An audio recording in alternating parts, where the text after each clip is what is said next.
veux vivre près de toi, Seigneur.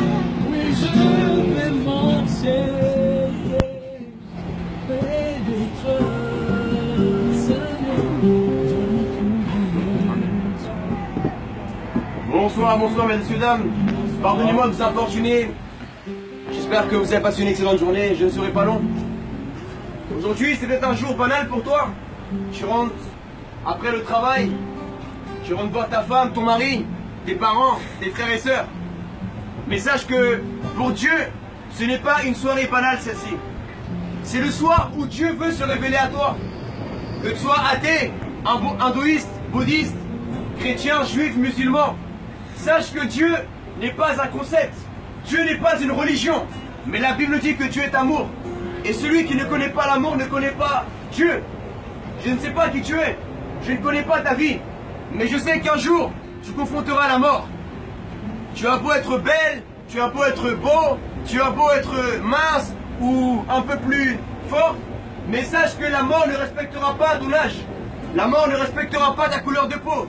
La mort ne respectera pas si tu as de l'argent ou pas. Mais la Bible dit que Jésus-Christ a vaincu la mort il y a 2000 ans. La mort n'a même pas pu le contenir. Moi qui te parle, j'étais un jeune qui me moquait de Jésus-Christ. Je ne savais même pas qui était Jésus.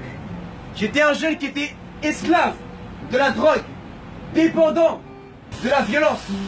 Mais quand j'ai ouvert la Bible, j'ai été impacté par ce message merveilleux de l'amour de Dieu. Vous savez, les prophètes ont dit « aime ton prochain ». Mais Jésus est allé plus loin que n'importe quel prophète. Jésus a dit « pardonne ton ennemi ». Qui peut pardonner son ennemi? Qui peut pardonner l'homme qu'il a trompé avec sa femme? Qui peut pardonner la femme, sa meilleure amie qui t'a appelé ton mari?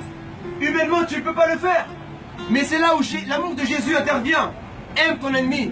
Pardonne celui qui te maudit. Prie pour ceux qui te persécutent. Et voici le message que j'ai pour toi ce soir. Tu me diras, mais ce n'est pas le lieu, monsieur, de prêcher la parole de Dieu. J'aimerais te dire que Dieu veut te parler. Et que Dieu n'habite pas dans les églises. Dieu n'habite pas dans les mosquées. Dieu n'habite pas dans les synagogues. Dieu veut habiter dans ton cœur aujourd'hui. Voilà pourquoi la Bible dit que Dieu créa les cieux et la terre en 6 jours. Mais on ne dit pas que Dieu s'est reposé au 6e jour. On dit que Dieu s'est reposé au 7e jour, après avoir créé l'homme.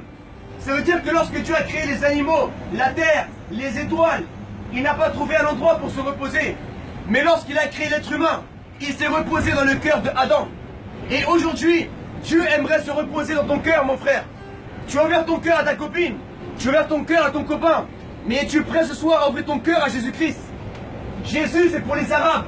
Jésus, c'est pour les Noirs, les Chinois, tous les peuples de la terre, mesdames et messieurs. Je vous prêche ce soir, non pas une religion, mais je vous parle du Dieu d'Israël. Je ne suis pas juif, je suis colombien. Mais je vous tiens en vérité, le véritable Dieu est le Dieu d'Israël. Nous étions païens autrefois. Nous, les latinos, les arabes, les noirs, les blancs. Il y avait les druides en France, les celtes. Certains adoraient la lune dans notre peuple, adoraient le soleil, la terre, les animaux.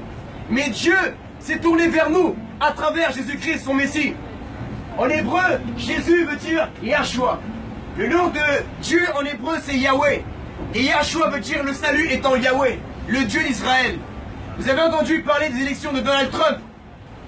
Qu'il soit bon ou mauvais, laissez-moi vous dire que Trump veut dire trompette. Et la Bible parle dans Apocalypse des trompettes, des signes de la fin des temps. Les apôtres ont demandé à Jésus, parle-nous un peu de ton retour. Jésus a dit, il ne restera pas une pierre sur une autre pierre. Il y aura des faux prophètes. Il y aura des maladies dans le monde. Il y aura des guerres, des tremblements de terre. Mais n'ayez crainte, toutes ces choses-là doivent arriver. Amen. Alors ce soir, repens-toi de ton péché.